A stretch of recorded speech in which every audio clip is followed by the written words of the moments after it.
Hello good morning friends, कैसे हो? Hopes आप सब बढ़िया हो गए। Welcome to my YouTube channel UGC NET commerce made easy. यहाँ पे आपको पेपर 1 जनरल पेपर और पेपर 2 कॉमर्स का कंप्लीट सिलेबस कवर अप करवाया जाएगा दिसंबर 2023 के लिए। ऑलरेडी फ्री बैच स्टार्ट हो चुका है, जिसमें आपको पेपर 1 जनरल पेपर और पेपर 2 कॉमर्स का यूनिट 1 से लेकर 10 तक कंप्लीट सिलेबस कवर अप करवाया जा रहा है। डेली बेसिस में स्ट्रक्चर्ड वे में यूट्यूब पे क्लासेस कंडक्ट होती हैं। Free of cost PDF notes आपको इंग्लिश और हिंदी लैंग्वेज में फ्री ऑफ कॉस्ट प्रोवाइड किए जाते हैं। प्रीवियस ईयर क्वेश्चंस करवाए जा रहे हैं। आपको डेली मॉक टेस्ट इंग्लिश और हिंदी दोनों लैंग्वेजेस में कंडक्ट हो रहा है टेलीग्राम और यूट्यूब चैनल पे। सो आप दोनों चैनल्स को सब्सक्राइब कर लो। टेलीग्राम चैनल का लिंक आपको डिस्क्रिप्शन में अवेलेबल है। यूट्यूब चैनल को भी सब्सक्राइब कर लो। इन शॉर्ट दोनों ही चैनल्स को सब्सक्राइब लाइक शेयर कर लो, क्योंकि 100% फ्री ऑफ कॉस्ट बिल्कुल ऑथेंटिक कंटेंट है। बहुत डिटेल में आपको सिलेबस कवर अप करवाया जा रहा है, यानी हर चीज़ वो कवर अप की जा रही है जो आपके पेपर में आनी है। सो जैसे कि आपको पता है, हमने यूनिट नंबर 4 स्टार्ट की है बिजनेस फाइनेंस की। आज उसकी हमारी नेक्स्ट क्लास है। सो बिना टाइम वेस्ट किए हम डायरेक्टली अपनी क्लास पे शिफ्ट होते हैं, जो कि अराउंड पेज नंबर 169। हमने ये कर लिया था कल, हमने आज करना है, ये भी कर लिया था। ये रेशियोस हो गए थे सारे। हाँ, आज हमारा जो टॉपिक है वो हम करेंगे कैपिटल बजटिंग के डिसीजंस, जिसमें हम कन्वेंशनल और साइंटिफिक टेक्निक्स जो कैपिटल बजटिंग एनालिसिस में आते हैं उन दोनों को स्टडी करेंगे। सो बिना टाइम वेस्ट किए स्टार्ट करते हैं। देखो, जो कैपिटल बजटिंग डिसीजंस है ना, मतलब कैपिटल देखो 2 वर्ड से बने हैं, कैपिटल प्लस बजटिंग। कैपिटल मतलब मोटा अमाउंट, यानी जहाँ पे आपने इन्वेस्टमेंट करनी है, जहाँ से आपका पैसा बनेगा। बजटिंग मतलब बजट बना के फैसले लेने। सो इन शॉर्ट जो ये कैपिटल बजटिंग डिसीजंस होते हैं ना, इसमें आप इवेल्युएट करते हो इन्वेस्टमेंट प्रोजेक्ट्स को, अलग अलग इन्वेस्टमेंट प्रोजेक्ट्स को, फिर उनको अच्छे से थॉरोली एनालाइज किया जाता है, उनसे इंसाइट्स निकाले जाते हैं, आपको बहुत सारी इंफॉर्मेशन मिलती है, और फिर आप उस इंफॉर्मेशन के बेसिस पे इन्वेस्टमेंट प्रोजेक्ट्स को सेलेक्ट करते हो, जिनमें एलोकेशन करनी पड़ेगी आपको सिग्निफिकेंट फाइनेंशियल रिसोर्सेज की। इन शॉर्ट अगर मैं बताऊं तो जो आपने अपना पैसा फाइनेंशियल रिसोर्सेज को यूज़ करना है, आपने किस इन्वेस्टमेंट प्रपोजल में यूज़ करना है, ये चीज़ को थॉरोली इवेल्युएट करके ही डिसाइड किया जाता है। मतलब इन्वेस्टमेंट प्रपोजल्स बहुत सारे होते हैं, मल्टीपल इन्वेस्टमेंट प्रपोजल्स होते हैं, उनको थॉरोली एनालाइज किया जाता है, इवेल्युएट किया जाता है, और फिर बाद में सेलेक्ट किया जाता है। ये सब कुछ कैपिटल बजटिंग डिसीजंस में होता है। जो ये डिसीजंस है ना, ये क्रूशियल इसी कारण है क्योंकि ये डिटरमाइन करते हैं फर्म की, या आप कह लो अपनी कंपनी की लॉन्ग टर्म प्रॉफिटेबिलिटी को और कंपनी का ग्रोथ प्रॉस्पेक्ट। देखो, अगर प्रॉफिट्स अच्छे होंगे, प्रॉफिटेबिलिटी अच्छी होगी, पैसा कमाएगी कंपनी अच्छे से, तो तभी उसी पैसे को आगे इन्वेस्ट करके अपने आप को ग्रो कर पाएगी, तभी उसके ग्रोथ प्रॉस्पेक्ट्स पॉसिबल है। सो जो कैपिटल बजटिंग एनालिसिस में 2 मेजर अप्रोचेस हैं, यानी उन 2 अप्रोचेस के अंदर काफ़ी आते हैं। उनमें सबसे पहले आती है कन्वेंशनल टेक्निक्स, दूसरी आती है साइंटिफिक टेक्निक्स। आज हम ये टॉपिक पूरा कंप्लीट करेंगे। देखो, जो कन्वेंशनल टेक्निक्स हैं इसको स्टार्ट करते हैं पहले। जो कन्वेंशनल टेक्निक्स हैं कैपिटल बजटिंग एनालिसिस से, इनको बहुत वाइडली यूज किया जाता है, और ये बहुत सिंपल है समझने के नज़रिए से।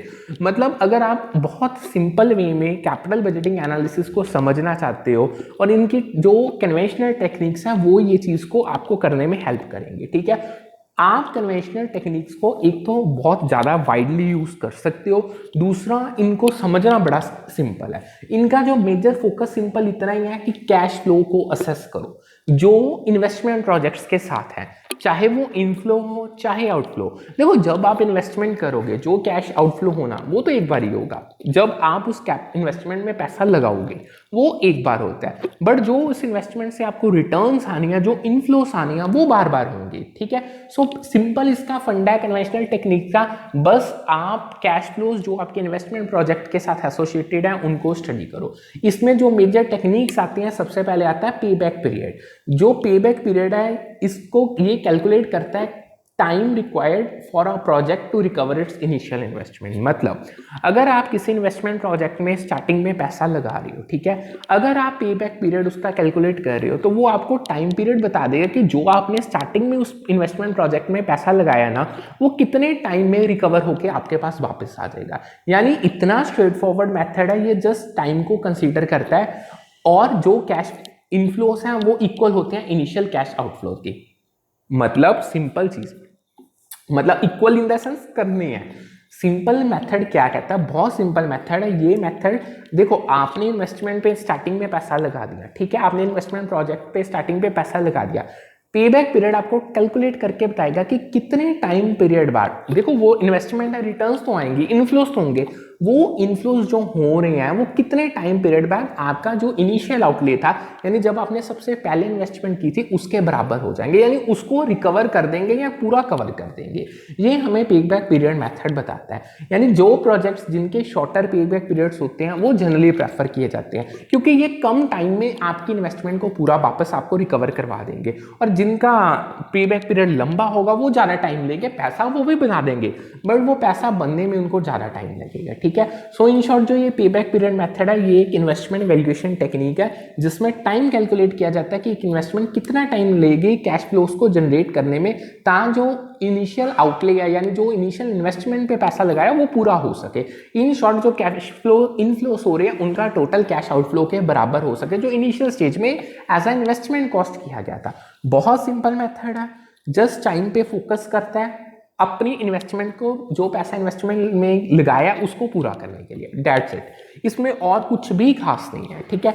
नेक्स्ट ना, ओवर लिवरेज बिजनेसेस क्या होते हैं, बहुत बार पेपर में पूछा गया ये दो चीजें ना, मतलब ओवर लिवरेज बिजनेस क्या है। देखो जब एक बिजनेस ओवर लिवरेज्ड हो जाता है ना, उसका क्या मतलब है, उसमें ना जो डेट की प्रोपोर्शन है वो अगर हम उसको इक्विटी या एसेट्स के साथ कंपेयर करें वो बहुत ज्यादा हो चुकी है।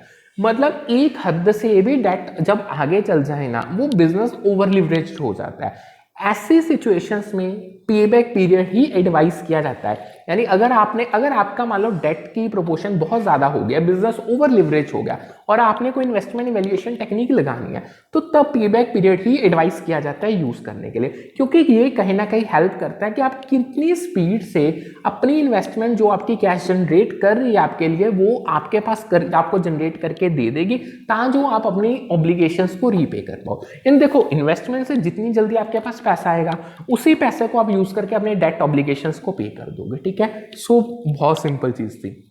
आगे आता है अनसर्टेन मार्केट कंडीशंस। जब मार्केट कंडीशंस अनसर्टेन होते हैं, जहां पे आपके फ्यूचर कैश फ्लोस और जो आपकी इन्वेस्टमेंट रिटर्न्स है वो अनसर्टेन है, मतलब आपको ये नहीं पता, मार्केट के डायनामिक्स कभी भी चेंज हो सकते हैं, ठीक है, मार्केट ऊपर नीचे हो सकती है, डायनामिक्स चेंज हो सकते हैं, आपको ये नहीं पता कि आपके फ्यूचर में इन्वेस्टमेंट से रिटर्न्स कितनी आएंगी, इन्वेस्टमेंट के आपको कितने रिटर्न्स मिलेंगे, ये चीजें अनसर्टेन है। सो यहाँ पे भी पेबैक पीरियड मेथड को ही यूज किया जाता है। क्यों? क्योंकि पेबैक पीरियड आपको क्विक असेसमेंट प्रोवाइड करता है, मतलब बहुत जल्दी से सीधा, मतलब स्ट्रेट फॉरवर्डली आपको बता देता है कि भाई आपकी इन्वेस्टमेंट इतना टाइम लेगी, इतने टाइम में आपको आपका इन्वेस्टमेंट का पैसा पूरा करके वापस दे देगी, ठीक है। यानी आप जितनी इनिशियल इन्वेस्टमेंट आपने पहली बार किया वो कितने टाइम में रिकवर होगी ये आपको डायरेक्टली पेबैक पीरियड मेथड बता देगा। सो यही तो चीज मार्केट जब अनसर्टेनों को हमें कैलकुलेट करनी सबसे इंपॉर्टेंट होती है। यानी जब मार्केट यानी जो आपके इन्वायरमेंट था वो वोलाटाइल है, उनमें बहुत चेंजेस ऊपर नीचे आ रहे हैं, वो अनप्रेडिक्टेबल है, बिल्कुल हम सर्टेनिटी के साथ कुछ नहीं कह सकते, तो पेबैक पीरियड हमें कैलकुलेट करके बता देता है भाई इतना टाइम तो आपको मतलब सहना ही पड़ेगा, इतना टाइम लेगी इन्वेस्टमेंट कि आपको आपका पैसा लौटाने में, ठीक है। नेक्स्ट कन्वेंशनल टेक्निक आती है अकाउंटिंग रेट ऑफ रिटर्न, जिसे ARR मेथड भी कहा जाता है। अब जो ये आपका ARR मेथड है ये कैलकुलेट करता है एवरेज एनुअल प्रॉफिट या रिटर्न कह लो generated by an investment project as a percentage of initial investment. इसमें जो रिटर्न कैलकुलेट की जाती है इन्वेस्टमेंट पे जो हो रही है वो एवरेज होती है, मतलब एवरेज रेट ऑफ रिटर्न, इसीलिए इसको नाम मिला है। यानी ये मेथड क्या करेगा, जो आपकी इनिशियल इन्वेस्टमेंट है, जो आपने इन्वेस्टमेंट प्रोजेक्ट में पैसा लगाया उसकी जो परसेंटेज निकल रही है, जो उसकी एवरेज रिटर्न निकल रही है, ये आपको मेथड वो कैलकुलेट करके बता देगा। यानी ये कहीं ना कहीं अकाउंटिंग डाटा को यूज करता है। अकाउंटिंग डाटा में नेट इनकम क्या है कंपनी की, उनके ऑपरेटिंग प्रॉफिट्स क्या हो रही हैं, वो टाइम वैल्यू ऑफ मनी को, मतलब इवन यहाँ पे एक चीज याद रखो, ये method time value of money को कंसीडर नहीं करता, मतलब मनी का वर्थ आज ज्यादा है एज कंपैरिजन टू फ्यूचर, इसको इस चीज से कोई लेना देना ही नहीं है। यानी जितना हायर ARR होगा उतना ही प्रेफरेंस दी जाती है, मतलब हायर ARR को ही टिपिकली प्रेफर किया जाता है, बट ये कहीं ना कहीं प्रोजेक्ट की फुल फाइनेंशियल इंप्लीकेशंस को इंक्लूड नहीं करता, ठीक है, समझ गए। नेक्स्ट सबसे ज्यादा कॉमनली यूज्ड मेथड आता है नेट प्रेजेंट वैल्यू, एनपीवी।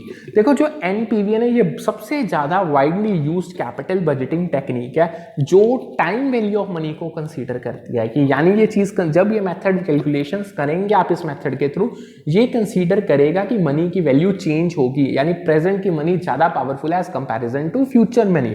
यानी इसमें डिस्काउंट फैक्टर्स को यूज करके प्रेजेंट वैल्यूज फाइंड की जाती हैं कैश इनफ्लोस और आउटफ्लोस की।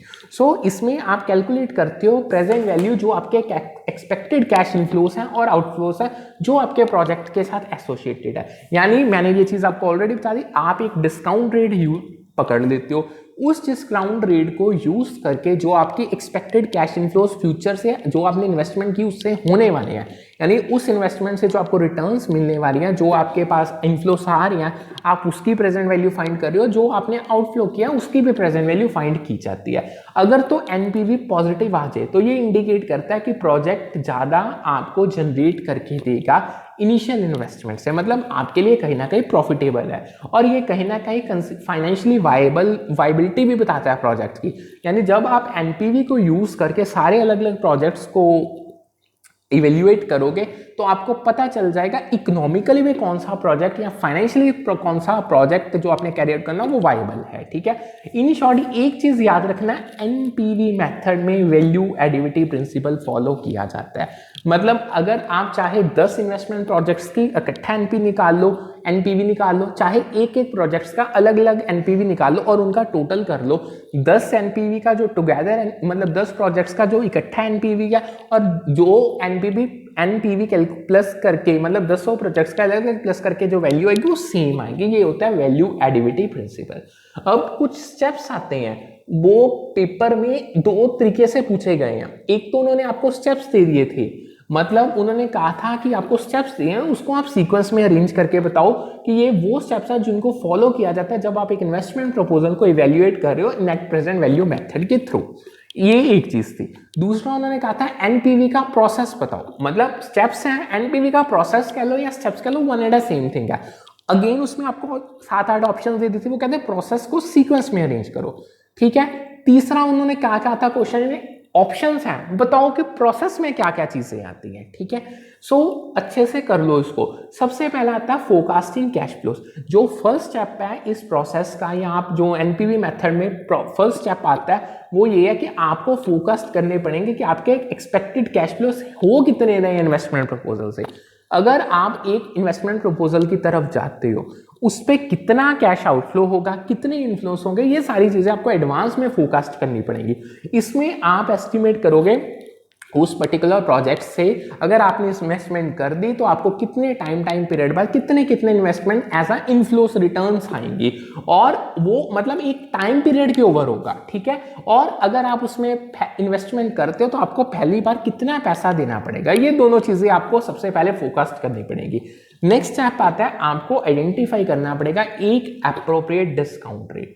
जब आपने कैश फ्लोस चाहे इनफ्लो हो चाहे आउटफ्लो, मतलब दोनों ही कंसीडर करने, उनको जब आपने फोकस्ड कर लिया तो जो नेक्स्ट स्टेप आता है आपको डिटरमाइन करना पड़ेगा एक एप्रोप्रिएट डिस्काउंट रेट। यानी अब देखो आपने प्रेजेंट वैल्यूज फाइंड करनी है, प्रेजेंट वैल्यूज बिना डिस्काउंट रेट के फाइंड हो ही नहीं सकती। सो आप एक एप्रोप्रिएट डिस्काउंट रेट चूज करोगे। अब ये जो डिस्काउंट रेट होगा ना ये रिफ्लेक्ट कर देगा, मतलब आपने इसको ऐसे चूज करना है कि ये रिफ्लेक्ट करे जो आपके रिक्वायर्ड रेट ऑफ रिटर्न है या आपको जो कॉस्ट पड़ रही है उस प्रोजेक्ट में पैसा लगाने की। ठीक है, ये दोनों चीजों को ध्यान रखना पड़ेगा। थर्ड मेजर स्टेप आता है अब आप कैलकुलेट करोगे प्रेजेंट वैल्यू कैश फ्लोस की। आपके पास कैश फ्लोस है, आपके पास डिस्काउंट रेट है। ठीक है, अब डिस्काउंट रेट को यूज करके कैश फ्लोस की मतलब प्रेजेंट वैल्यू कैश फ्लोस की कैलकुलेट करो। यानी जो डिस्काउंट रेट आपने पिछले स्टेप में आइडेंटिफाई किया है उससे यूज करके आप हर एक कैश फ्लो जो आपने फोरकास्ट किया उसकी प्रेजेंट वैल्यू निकालोगे। इसमें क्या होता है, इसमें आप डिस्काउंट करते हो फ्यूचर कैश फ्लोस को ताकि उनकी प्रेजेंट वैल्यू निकाली जा सके एक डिस्काउंट रेट को मद्देनजर रखते हुए। नेक्स्ट आता है अब आपने एनपीवी निकालना है, नेट प्रेजेंट वैल्यू। कंप्यूट करो नेट प्रेजेंट वैल्यू को। जो नेट प्रेजेंट वैल्यू इसको कंप्यूट किया जाता है by subtracting the initial investment और outlay from the sum of present values of cash flows. मतलब सिंपल चीज है, जितने आपने कैश इनफ्लोस फोरकास्ट किए आपने उसकी प्रीवियस स्टेप में प्रेजेंट वैल्यूज निकाल दी, उन सब का टोटल कर दो। उन सब के टोटल में से जो आपने इन्वेस्टमेंट जब की थी उस पे आपका एक कैश आउटफ्लो हुआ होगा ना, यानी एक आउटले हुआ होगा, उस आउटफ्लो को यानी जो आपकी इनिशियल इन्वेस्टमेंट उसको माइनस कर दो टोटल से। सो ये रिप्रेजेंट करेगा कि कितनी वैल्यू जनरेट हो रही है इन्वेस्टमेंट से after accounting for time value of money. यानी कि आप जब अपनी इनिशियल इन्वेस्टमेंट को टोटल इनफ्लोस के प्रेजेंट वैल्यू से माइनस कर दोगे तो आपको पता चल जाएगा कि असल में कितनी प्रेजेंट वैल्यू, मतलब असल में कितनी वैल्यू जनरेट हुई अगर हमने टाइम वैल्यू ऑफ मनी को भी कंसीडर किया है। नेक्स्ट आता है आपने एनपीवी हर प्रोजेक्ट, देखो अब एनपीवी एक प्रोजेक्ट की नहीं होगी, जितने प्रोजेक्ट्स आप इवेल्युएट कर रहे हो सभी प्रोजेक्ट्स में सेम स्टेप्स को फॉलो करके एनपीवी फाइंड की जाएंगी। अब आएगा काम आपको रैंक करना पड़ेगा प्रोजेक्ट्स को as per net present value. आपने जब सारे मल्टीपल जितने आपके पास इन्वेस्टमेंट प्रपोजल्स है आपने उनको इवेल्युएट कर लिया, अब प्रोजेक्ट्स को रैंक करो। रैंक कैसे करोगे? उनकी नेट प्रेजेंट वैल्यू के बेसिस पे। जिसकी हायर एनपीवी होगी वो इंडिकेट करता है कि वो ज्यादा फेवरेबल इन्वेस्टमेंट अपॉर्चुनिटी का, मतलब आपको उसी प्रपोजल में इन्वेस्ट करना चाहिए। ठीक है, ये था पूरा प्रोसेस, समझ गए? कोई डाउट हो तो पूछ सकते हो। आगे नेक्स्ट कन्वेंशनल टेक्निक हमारे पास आती है इंटरनल रेट ऑफ रिटर्न। देखो जो इंटरनल रेट ऑफ रिटर्न है ना, ये भी एक बहुत पॉपुलर टेक्निक है जो again time value of money को कंसीडर करती है। मतलब दो मेथड ऐसे हैं, पहला एनपीवी आया जो टाइम वैल्यू ऑफ मनी को कंसीडर करता है, दूसरा आईआरआर आया ये भी टाइम वैल्यू ऑफ मनी को कंसीडर करता है। इसमें कैलकुलेट किया जाता है डिस्काउंट रेट जिसपे जो एनपीवी या प्रोजेक्ट्स की वो जीरो बन जाए। यानी ये कहीं ना कहीं दोनों मेथड्स आपस में रिलेटेड है। मतलब आपने एक ऐसा डिस्काउंट रेट कैलकुलेट करना है जहां पे जो आपका इन्वेस्टमेंट प्रपोजल है जो उसकी नेट प्रेजेंट वैल्यू है वो जीरो होनी चाहिए। यानी आईआरआर रिप्रेजेंट करता है प्रोजेक्ट्स की एक्सपेक्टेड रेट ऑफ रिटर्न को, यानी आप जितनी रेट ऑफ रिटर्न एक्सपेक्ट कर रहे हो उस चीज को आईआरआर रिप्रेजेंट करेगा। अगर तो ये एक्सीड कर जाती है रिक्वायर्ड रेट ऑफ रिटर्न से तो जो प्रोजेक्ट है उसको कंसीडरेबल माना जा सकता है, मतलब हम उसको कंसीडर कर सकते हैं। सिंपल वे में एक होती है normal required rate of return, एक होती है आपकी इंटरनल रेट ऑफ रिटर्न जिसे आप एक्सपेक्टेड रेट ऑफ रिटर्न भी कह देते हो। अगर तो आपकी expected rate of return exceed कर रही है normal required rate of return से तो आप प्रोजेक्ट को कंसीडर कर सकते हो। ठीक है, सो जो प्रोजेक्ट है तब वो एक्सेप्टेबल बन जाता है। अगर प्रोजेक्ट्स जिनकी हायर आईआरआर होती है, अगर आपके पास 10 प्रोजेक्ट्स है 10 में से आप देख लो जिस प्रोजेक्ट्स की सबसे ज्यादा आईआरआर है उसे प्रेफर किया जाता है। ठीक है, समझ गए? अब देखो आईआरआर की मेथड के ना कुछ एडवांटेजेस हैं, यानी कुछ एडवांटेजेस हैं जिनको मैं अभी आपको बताने जा रहा हूँ जो पेपर में पता नहीं कितनी बार पूछे गए। सबसे पहले तो सबसे मेजर बेनिफिट यही है कि ये method time value of money को कंसीडर करता है। मतलब ये कहता है कि मेथड आज जो आपके पास प्रेजेंट में मनी है उसका वर्थ ज्यादा है एज कंपैरिजन टू अगर आपके पास सेम अमाउंट फ्यूचर में होगा। सो जो आईआरआर मेथड है वो टाइमिंग जो कैश फ्लोस की है उनको मद्देनजर रखता है, उनको रिकॉग्नाइज करता है। जो मनी रिसीव आप कर रही हो या पे कर रही हो किसी बंदे को डिफरेंट पॉइंट्स इन टाइम्स के, उनकी हर एक पॉइंट पे डिफरेंट वैल्यूज ही होंगी। ठीक है, सेकेंड मेजर एडवांटेज है ये कंसिस्टेंट है with share holders profit maximization objective. Company है, कंपनी का एक मेजर मुद्दा होता है उसने अपने शेयर होल्डर्स की वेल्थ को मैक्सिमाइज करना है, ये चीज डिनाई नहीं की जा सकती। आईआरआर इस चीज को ध्यान में रख के इसके साथ कंसिस्टेंटली काम करता है। यानी जो आईआरआर मेथड है ये अलाइन करता है maximizing share holders wealth objective के साथ। ये हर जब कोई भी इन्वेस्टमेंट प्रपोजल को इवेल्युएट किया जाएगा इस चीज पे रोशनी, इस चीज को कंसीडर जरूर किया ही जाएगा। थर्ड आता है it considers all cash flows occurring over the entire life of project. यानी जितना टाइम इन्वेस्टमेंट प्रपोजल है, जो प्रोजेक्ट की पूरा टाइम पीरियड है, जितना उसका लाइफ टाइम जो कैश फ्लोज जनरेट होंगे आईआरआर उन सभी को कंसीडर करता है। मतलब ये नहीं है कि आपके स्टार्टिंग को 4-5 सालों के आपको कैश फ्लोज बता दिए, entire the over life of an investment proposal जितने कैश फ्लोस वो बनाएगा उन सभी को आईआरआर कंसीडर करेगा। यानी आईआरआर मेथड ऐसा मेथड है जो पूरे के पूरे कैश फ्लोस को अपने अकाउंट में लेता है, चाहे वो पॉजिटिव हो चाहे नेगेटिव हो, जो एक प्रोजेक्ट के पूरे लाइफ स्पैन में occur through out life span occur हो रही है। यानी कहीं ना कहीं ये प्रोजेक्ट की प्रॉफिटेबिलिटी की कॉम्प्रिहेंसिव व्यू दे रहा, पूरा चारों दिशाओं से आपको प्रीव्यू मिल रहा है। लास्ट मेजर एडवांटेज आती है it generally gives the same acceptable results and PV method. कहीं ना कहीं जो एनपीवी मेथड का रूल है सेम एक्सेप्टेंस रूल इसका है, यानी जो आईआरआर मेथड और एनपीवी मेथड है जनरली ये सेम डिसीजंस ही देते हैं। जो इनकी फाइंडिंग्स निकलेंगी कि आपने ये प्रोजेक्ट को इन्वेस्टमेंट प्रपोजल को एक्सेप्ट करना है या रिजेक्ट करना है, वो दोनों ही मेथड्स में कहीं ना कहीं चीजें आंसर्स आपको सेम ही मिलेंगे। सो अगर आईआरआर ग्रेटर है रिक्वायर्ड रेट ऑफ रिटर्न से, जिसे हम हर्डल रेट भी कहते हैं, ये पेपर में ना बहुत बार पूछा गया।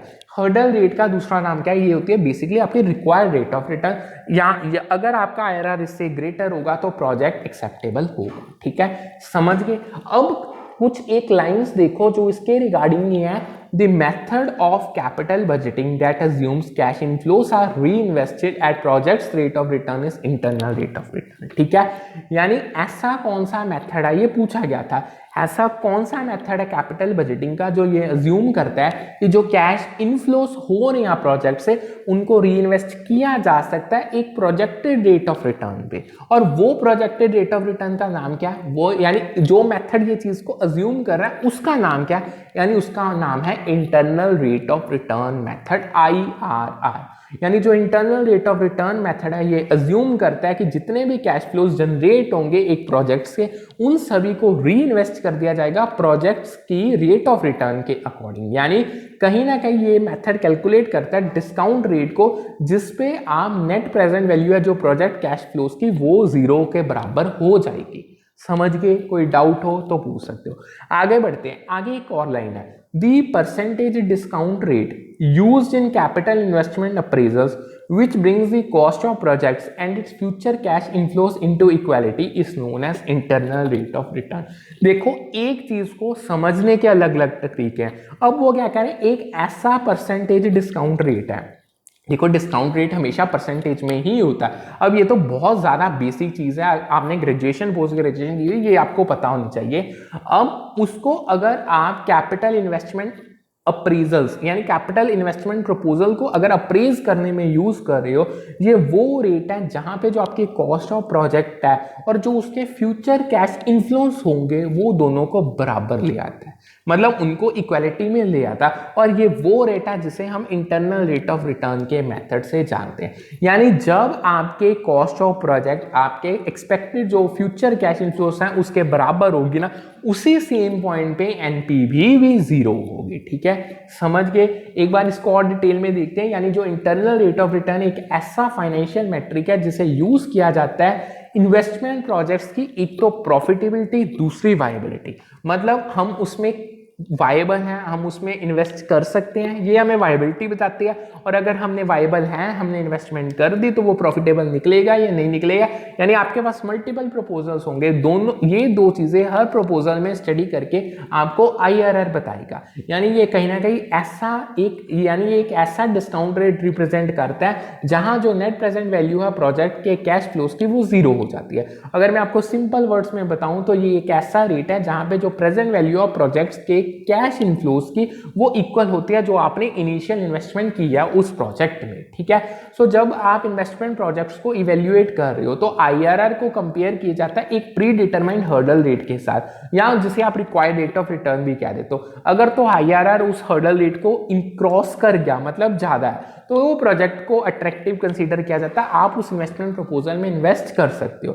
तो अगर वो IRR उस हर्डल रेट को या एक्सपेक्टेड रेट ऑफ रिटर्न को क्रॉस नहीं करता तो आपको वो प्रोजेक्ट छोड़ना पड़ेगा, आप उसमें इन्वेस्टमेंट नहीं करोगे। ठीक है, सो जो IRR है वो बहुत सारे वैल्यूएबल इनसाइट्स प्रोवाइड करता है एक प्रोजेक्ट की पोटेंशियल प्रॉफिटेबिलिटी को लेकर। मतलब आपको बहुत डिटेल में पता चल जाए कि प्रोजेक्ट प्रॉफिटेबल है कि नहीं है, यानी उस प्रोजेक्ट के साथ रिस्क कितने एसोसिएटेड है। सो कहीं ना कहीं ये चीज डिसीजन मेकर को अलाउ करते हैं कि वो जितने भी उनके पास इन्वेस्टमेंट प्रपोजल्स हैं जिनके रिगार्डिंग उन्होंने फैसला लेना कि इनमें जाना चाहिए या नहीं, वो उनको अच्छे से कंपेयर कर सकते हैं मार्केट अपॉर्चुनिटीज को, इन्वेस्टमेंट अपॉर्चुनिटीज को देख के, और सिलेक्ट कर सकते हैं वो प्रोजेक्ट जो उनको हाईएस्ट रिटर्न ऑफर करेगा। ठीक है, कोई डाउट हो तो पूछ सकते हो। आगे बढ़ते हैं, आगे देखो नेक्स्ट चलो, वो क्या कह रहे हैं, in the internal rate of return method of capital budgeting discount rate is not known initially. बिल्कुल, देखो जब आप IRR को मेथड को यूज करते हो इन्वेस्टमेंट प्रपोजल्स को इवेल्युएट करने के लिए कैपिटल बजटिंग में एज अ टेक्निक, तब डिस्काउंट रेट आपको स्टार्टिंग में नहीं पता होता। यानी जो IRR है ना, इसमें जो डिस्काउंट रेट है वो होता है जहां पे जो आपकी नेट प्रेजेंट वैल्यू है कैश इनफ्लोस की वो इक्वल टू होगी 0। यानी कहीं ना कहीं यहाँ पे आपको ट्रायल एंड एरर मेथड को यूज करना पड़ेगा, आपको वो सारे रेट्स फाइंड करने पड़ेंगे और एड एंड कंपेयर करना पड़ेगा। उस रेट पे आपने आना है जहां पे एनपीवी कैश इनफ्लोस की 0 हो जाएगी। सो वो ही आपका डिस्काउंट रेट होगा IRR मेथड में। सो जो IRR है उसको कैलकुलेट किया जाता है कैश इनफ्लोस और आउटफ्लोस के बेसिस पे, प्रोजेक्ट की लाइफ को कंसीडर किया जाता है और डिजायर रेट ऑफ रिटर्न जो प्रोजेक्ट से आप सोच रहे हो उसको भी कंसीडर किया जाता है। ठीक है, नेक्स्ट आते हैं, वो क्या कहते हैं, modified internal rate of return is based on री इन्वेस्टमेंट असम्पशन। देखो, एक इंटरनल रेट ऑफ रिटर्न है, एक उसका modified internal rate of return. अब जो modified internal rate of return है ना, वो उसके बेसिस है री इन्वेस्टमेंट, यानी पैसे को री इन्वेस्टमेंट करना, ये जो अजम्पशन है उसके बेसिस है। यानी जो modified internal rate of return है ये एक ऐसा फाइनेंशियल मैट्रिक्स है जो एक अजम्पशन पे चलता है कि जो आपके कैश फ्लोस हैं उनको री इन्वेस्ट किया जाएगा। यानी जो MIRR है वो एडजस्ट करता है डिफरेंट रेट्स को, जो अब ये डिफरेंट रेट्स जहां पे कैश इनफ्लोस और आउटफ्लोस को री इन्वेस्ट किया जाएगा प्रोजेक्ट की लाइफ के दौरान। यानी ये अज्यूम करता है कि जो पॉजिटिव कैश फ्लोस हो रहे हैं उनको री इन्वेस्ट करेगी कंपनी कॉस्ट ऑफ कैपिटल, मतलब at companies cost of capital, और जहां पे नेगेटिव कैश फ्लोस होंगे उनको फाइनेंस करेगी at the companies borrowing rate. ठीक है, मतलब देखो, चाहे जितने भी प्रोजेक्ट की लाइफ स्पैन के दौरान कैश फ्लोस हो रहे हैं, चाहे वो इनफ्लो हो चाहे वो आउटफ्लो, उनको कंसीडर किया जाता है, उनको री इन्वेस्ट किया जाता है। यही अजम्पशन पे modified internal rate of return का मेथड काम करता है। यानी अगर तो पॉजिटिव कैश फ्लोस हैं वो इन्वेस्ट किए जाएंगे कंपनी की कॉस्ट ऑफ कैपिटल के बेसिस पे, और अगर नेगेटिव कैश फ्लोस हैं उनको फाइनेंस किया जाएगा कंपनी के बोरोइंग रेट पे। सो जो MIRR है वो कंसीडर करता है कि री इन्वेस्टमेंट अजम्पशन है, यानी यही मेजर अजम्पशन है जिसपे हम इवेल्युएट करते हैं प्रॉफिटेबिलिटी इन्वेस्टमेंट की। यानी अगर हम उस इन्वेस्टमेंट में जाते हैं तो वो प्रॉफिटेबल रहेगी कि नहीं रहेगी। समझ गए? आगे चलो, आगे बढ़ते हैं। वो क्या कह रहे हैं, the decision outcome on an evaluation of investment opportunities can very under NPV and internal rate of return methods in the following situation. मैंने आपको स्टार्टिंग में बताया था, ऑल्दो IRR और NPV मेथड के कहीं ना कहीं डिसीजन सेम निकलते हैं, बट कई बार कुछ फैसले अलग हो सकते हैं। यानी जो आपकी डिसीजन आउटकम्स है, अगर आपने इन्वेस्टमेंट प्रपोजल को इवेल्युएट किया NPV और IRR से, 3 मेजर केसेस है जहां पे आपके डिसीजंस अलग अलग हो सकते हैं। सबसे पहला तो टाइम डिस्पैरिटी। देखो, अगर तो आपके जो कैश फ्लोस हैं, जो डिफरेंट इन्वेस्टमेंट अपॉर्चुनिटीज हैं, वो डिफरेंट टाइम पीरियड्स पे अकर कर रही है, तो जो NPV और IRR मेथड है वो डिफरेंट रैंकिंग्स और डिसीजंस देगा। यानी मतलब अगर तो आपके 10 इन्वेस्टमेंट प्रपोजल्स हैं, उनके 10 के IRR और NPV के अकॉर्डिंग जो कैश फ्लोस हो वो डिफरेंट टाइम पीरियड पे हो रही है, तो डैम श्योर दोनों के रिजल्ट्स डिफरेंट ही होंगे। नेक्स्ट आता है कॉस्ट डिस्पैरिटी। अगर जो आपकी इन्वेस्टमेंट अपॉर्चुनिटीज हैं उनके इनिशियल कॉस्ट या आप इन्वेस्टमेंट आउटले कह लो, अगर वो डिफरेंट है, मतलब अगर तो एक इन्वेस्टमेंट में 10 करोड़ की इन्वेस्टमेंट है, दूसरे में 20 करोड़ की, यानी इनिशियल आउटले डिफरेंट हो गया, तो जो NPV और IRR मेथड है उनकी रैंकिंग्स डिफरेंट ही होंगी। लास्ट आता है लाइफ डिस्पैरिटी। यानी अगर आपके इन्वेस्टमेंट अपॉर्चुनिटीज के डिफरेंट प्रोजेक्ट्स, मतलब आपके जो इन्वेस्टमेंट प्रोजेक्ट्स हैं उनकी ड्यूरेशन अलग अलग है, मतलब मान लो एक प्रोजेक्ट 10 साल के लिए, दूसरा 20 साल के लिए, यानी ड्यूरेशन उनकी अलग अलग होगी। सो इसमें भी NPV और IRR मेथड के जो रिजल्ट्स आएंगे वो अलग अलग ही आएंगे। समझ गए? अब आगे आ गया नेट प्रेजेंट वैल्यू की कुछ और चीजें स्टडी करते हैं। देखो, जो कंफ्लिक्टिंग आउटकम्स निकलती हैं नेट प्रेजेंट वैल्यू और IRR मेथड के, वो अलग अलग फैक्टर्स के कारण होती हैं, और ये मैंने फैक्टर्स आपको बता दिए। उनका प्रेजेंट करने का आप एक और तरीका देख लो। सबसे पहले तो इन्वेस्टमेंट साइज, ये वही पॉइंट है कि यानी कॉस्ट, मतलब आपके इन्वेस्टमेंट में पैसा कितना लग रहा है। Next investment life disparity, duration आपकी प्रोजेक्ट की। तीसरा कैश फ्लो पैटर्न, उनके इनफ्लोस अगर अलग अलग टाइम पीरियड पे हो रहे हैं, यानी एक ही चीज को पेपर में 2 अलग अलग तरीकों से पूछा गया, ऑप्शंस में आया था ये आपको, मैंने ये आपको दोनों तरीके से करवा दिया, आप देख लेना एक बार, इसको स्टडी कर लेना। आगे बढ़ते हैं। अब यहाँ पे हमारी कन्वेंशनल टेक्निक्स हो गए हैं कंप्लीट। अब आते हैं साइंटिफिक टेक्निक। देखो, जो साइंटिफिक टेक्निक्स है कैपिटल बजटिंग एनालिसिस में, इसमें कॉम्प्लेक्स मैथमेटिकल मॉडल्स को यूज किया जाता है, स्टैटिस्टिकल मेथड को यूज किया जाता है इन्वेस्टमेंट प्रोजेक्ट्स को इवेल्युएट करने के लिए। यानी कि अब ये टेक्निक सीधा नहीं रही, मतलब साइंटिफिक है तो साइंटिफिक एनालिसिस तो होंगे, नाम ही बताता है। मतलब इसमें स्टैटिस्टिकल मेथड्स हो गए, मैथमेटिकल मॉडल्स हो गए, उनको यूज किया जाएगा इन्वेस्टमेंट प्रोजेक्ट्स को इवेल्युएट करने के लिए। जो अब ये टेक्निक्स हैं, इनका मुद्दा एक ही है, इन्होंने जो एनालिसिस करके आपको रिजल्ट्स देनी है ना, वो बड़े रॉबस्ट और सोफिस्टिकेटेड देने हैं, मतलब बहुत डेप्थ में एनालिसिस करनी है। सो इनमें से कुछ कॉमन टेक्निक्स आती हैं, वैसे तो ये इतनी इंपॉर्टेंट नहीं है, बट पेपर में चलो पूछ लेते हैं, करनी तो है ही, हमने छोड़ने का तो स्कोप ही नहीं है। सो देखो, सबसे पहला आता है प्रॉफिटेबिलिटी इंडेक्स। अब जो प्रॉफिटेबिलिटी इंडेक्स है ना, ये कंपेयर करता है जो आपके कैश इनफ्लोज की प्रेजेंट वैल्यू है उनको कैश आउटफ्लोज की प्रेजेंट वैल्यू के साथ। मतलब एक इन्वेस्टमेंट आपने प्रपोजल उठा लिया, उसके आपने कैश इनफ्लोस आउटफ्लोस दोनों निकाल लिए, फिर आपने उसकी प्रेजेंट वैल्यूज निकाल ली दोनों की, उनको अब कंपेयर किया जाता है। यानी ये कैलकुलेट करता है, it is calculated by dividing the present value of cash inflows by present value of cash outflows. मतलब आप प्रेजेंट वैल्यू जो आपकी कैश इनफ्लोस की है उसको डिवाइड कर दोगे प्रेजेंट वैल्यू जो आपके कैश इनफ्लोस की है। यानी जो अगर तो ये प्रॉफिटेबिलिटी इंडेक्स ग्रेटर देन 1 निकलता है तो ये इंडिकेट करता है कि वो प्रोजेक्ट पॉजिटिव रिटर्न्स को जनरेट करेगा, यानी वो पॉजिटिव वैल्यू ही जनरेट करेगा, आप उस प्रोजेक्ट की तरफ जा सकते हो। ठीक है, एक और लाइन है इसमें, ध्यान से सुनो। The profitability index of a project is the ratio of present value of cash inflows to total cash outflows. बिल्कुल परफेक्ट, ये चीज मैंने आपको ऊपर बताई है, ये पूछी गई थी, यानी उन्होंने आपको 4 ऑप्शन दे दी थी, बीइंग एमसीक्यूज आते हैं आपको पेपर में, तो 4 ऑप्शंस में उन्होंने चूज किया था, बताओ कि प्रॉफिटेबिलिटी इंडेक्स का भाई फॉर्मूला क्या है।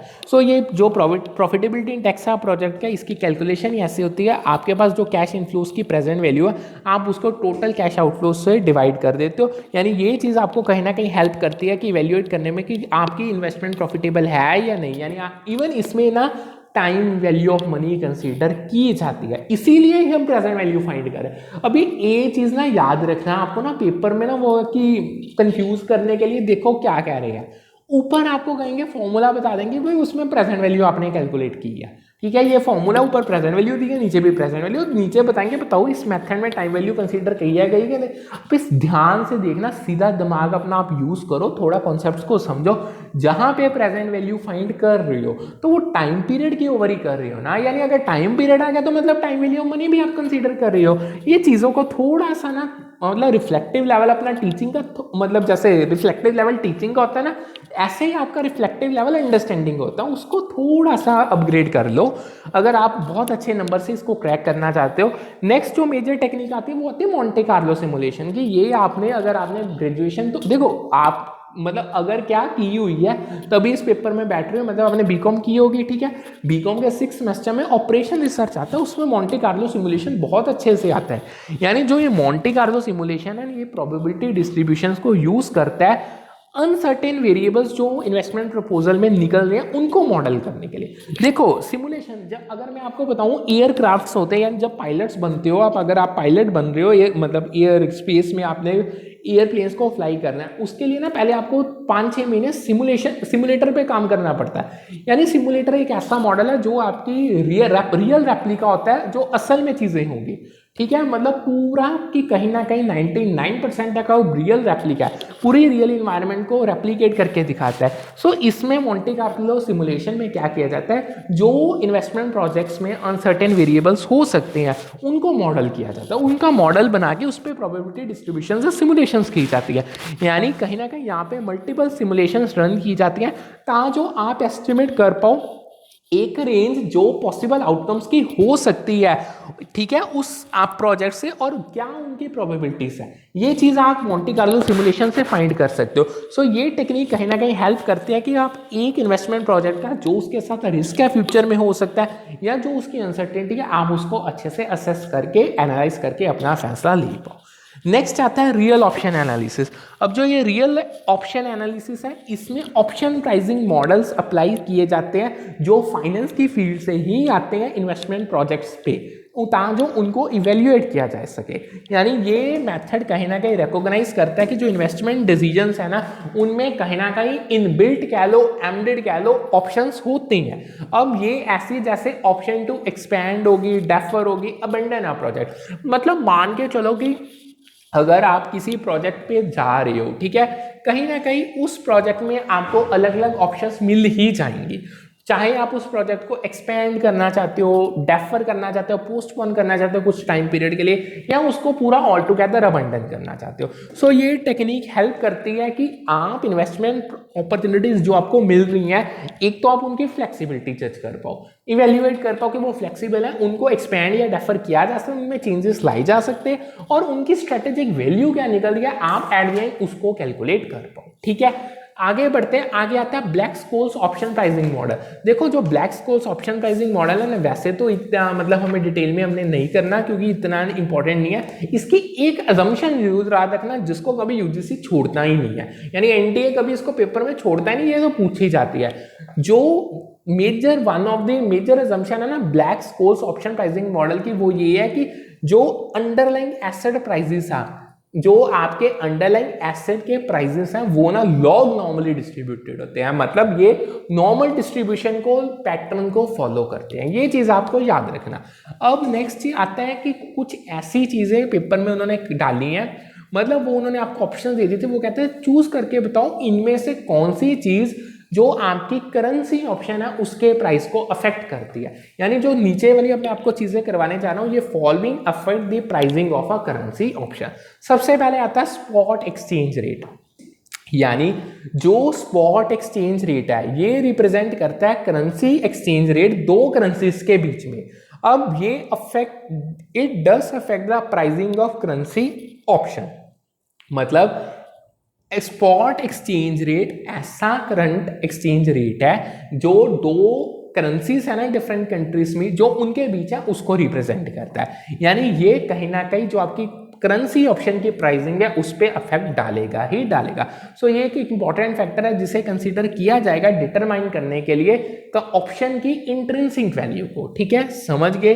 नेक्स्ट आता है एक्सरसाइज रेट। अब जो ये एक्सरसाइज रेट है इसे हम स्ट्राइक प्राइस के नाम से भी जानते हैं। ये एक प्री डिटरमाइंड एक्सचेंज रेट होता है, यानी ये मतलब ऑलरेडी डिसाइडेड है, ये ऑन द स्पॉट नहीं डिसाइड होगा, ये ऑलरेडी डिसाइडेड है। ये ऐसा रेट है इस पे जो ऑप्शन होल्डर है ना, मतलब जिसके पास ऑप्शन है वो बाय और सेल कर सकता है अंडरलाइन करेंसी के पास। समझ गए, यानी ये एक बहुत क्रूशियल कंपोनेंट है जो आपकी ऑप्शन की पोटेंशियल प्रॉफिटेबिलिटी, यानी फ्यूचर में जो प्रॉफिटेबिलिटी हो सकती है उसे डिटरमाइन करता है, और ये भी प्राइसिंग करेंसी ऑप्शन की को अफेक्ट करता ही करता है। ठीक है, आगे आता है foreign risk free rate of return. अब जो ये foreign risk free rate of return है, इसका मतलब ये है कि ये ऐसा इंटरेस्ट रेट है जिसको अर्न किया जा सकता है रिस्क फ्री इन्वेस्टमेंट्स पे। यानी अगर आप रिस्क फ्री इन्वेस्टमेंट्स कर रहे हो, इस इंटरेस्ट रेट को आप अर्न कर सकते हो जो डिनोमिनेटेड होता है फॉरेन करेंसी में। मतलब risk free rate of return समझ लिया, मतलब अगर आप इन्वेस्टमेंट्स आपकी बिल्कुल रिस्क फ्री है, जो उन पे आपको इंटरेस्ट रेट मिलेगा उसको हम रिस्क फ्री इंटरेस्ट रेट कह देते हैं। अगर यही जो ये रिटर्न्स है अगर ये फॉरेन करेंसी में डिनोमिनेशन है इनकी, तो ये foreign risk rate of return बन जाते हैं। ठीक है, इस जो ये है ना, ये कहीं ना कहीं इन्फ्लुएंस करता है करेंसी ऑप्शन की प्राइसिंग को। अब ये स्पेशली उस ऑप्शंस को जिनकी लॉन्गर टाइम है एक्सपायरेशन में, उनको इन्फ्लुएंस करेगा। इवन ये अफेक्ट करता है जो cost of carry and opportunities cost है होल्डिंग ऑप्शन की। अगर आप ऑप्शन को देखो, अगर तो ऑप्शन की ड्यूरेशन लंबी है तो आपको उसको अपने साथ कैरी करके चलना पड़ेगा, एक उसकी कॉस्ट, और दूसरी अगर आप उस ऑप्शन को होल्ड करते हो उसकी भी आपको अपॉर्चुनिटीज कॉस्ट पड़ेगी, एक उसको, ये दोनों चीजों को ये अफेक्ट करेगा ही करेगा, इन्फ्लुएंस करेगा ही करेगा। ठीक है, नेक्स्ट आता है time to expiration. The time to expiration यानी जो एक्सपायर होने में जो अभी टाइम पड़ा वो भी एक क्रूशियल फैक्टर है जो करेंसी ऑप्शन की प्राइसिंग में इन्फ्लुएंस डालता है। यानी जैसे जैसे टाइम निकलता जाता है, जो रिमेनिंग पीरियड बचता है ऑप्शन के उसकी एक्सरसाइज डेट के पहुंचने के लिए, मतलब देखो अगर मान लो साल बाद, मतलब 3 महीने बाद अगर मान लो आपकी ऑप्शन की डेट है, जितना टाइम निकल गया वो तो ठीक है, जो बचा वो टाइम जितना वो टाइम है जो रह गया कि अब आप इस डेट पे आके अपनी ऑप्शन को एक्सरसाइज कर सकते हो, तो ये भी चीज इन्फ्लुएंस करती है जो price movements, potential price movements होंगी, और ये भी ऑप्शन की वैल्यू को कहीं ना कहीं अफेक्ट करेगा। ठीक है, समझ गए। आगे बढ़ते हैं। आगे ना एक मैचिंग का क्वेश्चन आया था, उन्होंने लिस्ट में आपको ऑप्शंस की टाइप दी थी, 2 में डिस्क्रिप्शन दी थी, उन्होंने कहा था मैच करके बताओ। देखो जो यूरोपियन ऑप्शन है ये ऑप्शन कॉन्ट्रैक्ट है जिसे एक्सरसाइज किया जा सकता है ओनली केवल मैच्योरिटी डेट पे। मतलब यूरोपियन ऑप्शन एक ऐसा ऑप्शन कॉन्ट्रैक्ट है जिसको केवल मैच्योरिटी डेट पे ही एक्सरसाइज किया जाता है। ऑप्शन प्रीमियम क्या होता है? ये वो अमाउंट है जो बायर का ऑप्शन पे करता है up front to the option seller. मतलब जो बंदा ऑप्शन सेलर, मतलब जो बंदा ऑप्शन को बेच रहा है ना, और जो बंदा ऑप्शन को बाय कर रहा है, जो बंदा बाय कर रहा है वो अप फ्रंट ऑप्शन सेलर को ये प्राइस पे करता है, मतलब प्रीमियम, मतलब एक्स्ट्रा प्राइस हो गया। नेक्स्ट आता है इन मनी ऑप्शन।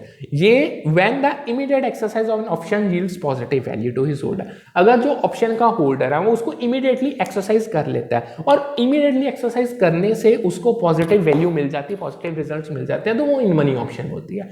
लास्ट आती है अमेरिकन ऑप्शन। ये ऑप्शन कॉन्ट्रैक्ट है जो एक्सरसाइज किया जाता है कोई भी डेट तक अप टू मैच्योरिटी, मतलब किसी भी डेट को इसको एक्सरसाइज कर सकते हो मैच्योरिटी तक। ठीक है, समझ गए?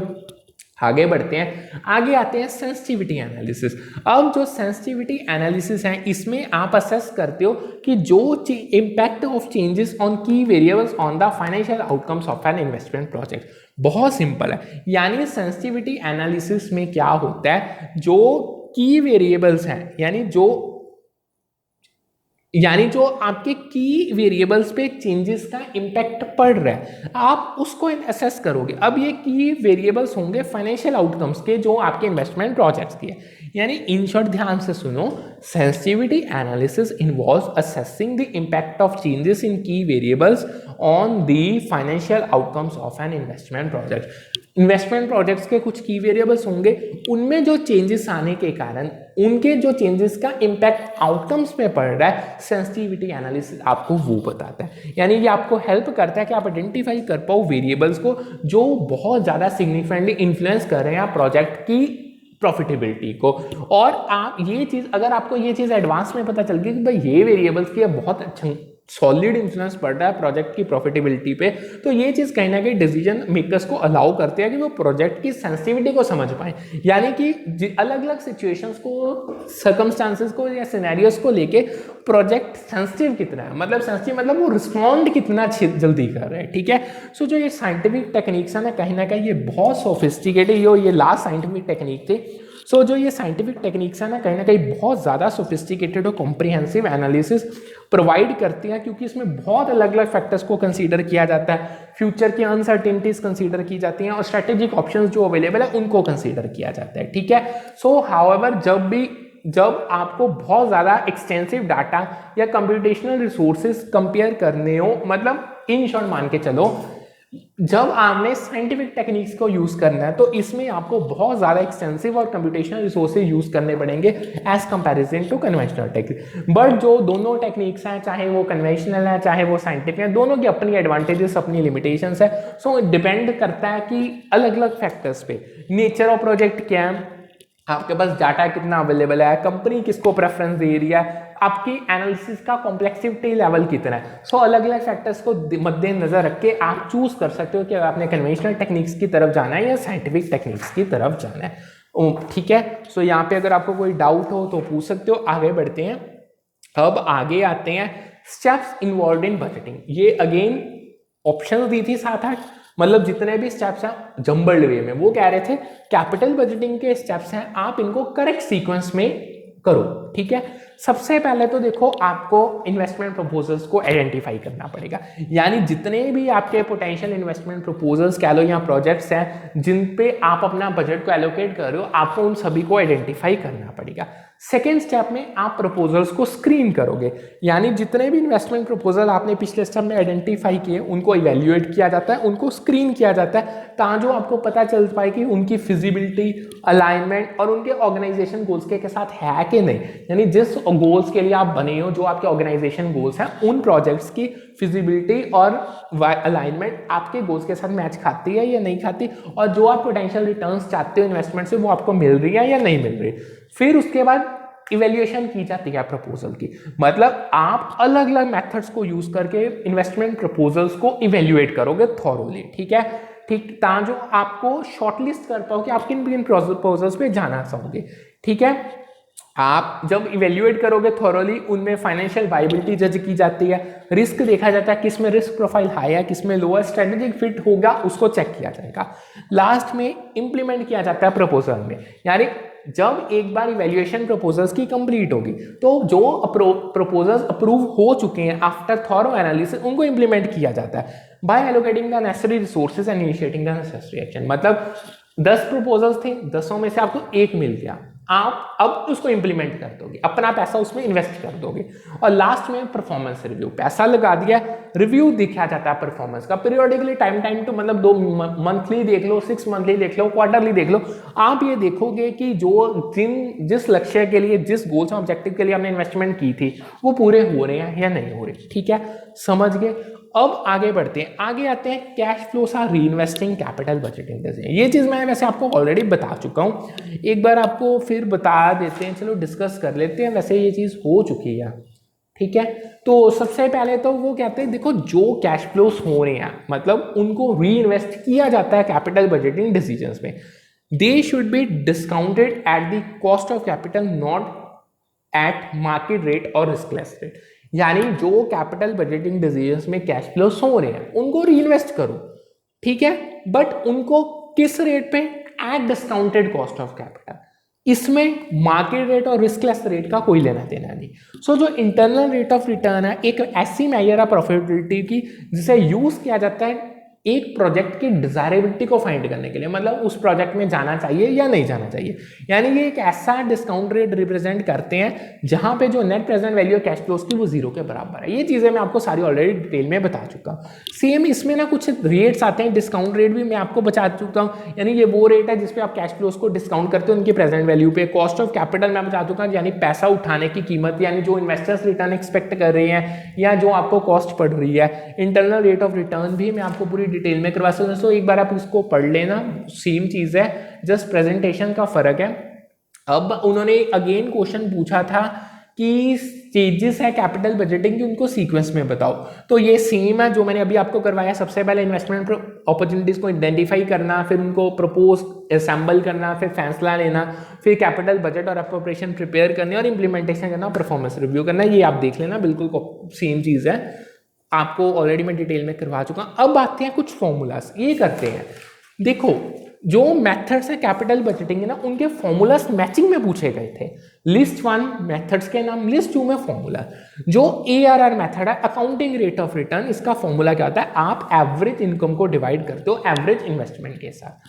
नेक्स्ट है पे बैक पीरियड। पे बैक पीरियड में इन्वेस्टमेंट को डिवाइड किया जाता है जो उससे कैश एनुअल कैश इनफ्लोस हो रही है। नेक्स्ट आता है एनपीवी मेथड। इसमें जो प्रेजेंट वैल्यू है कैश इनफ्लो से, उसमें से आप माइनस करते हो प्रेजेंट वैल्यू कैश आउटफ्लोस की।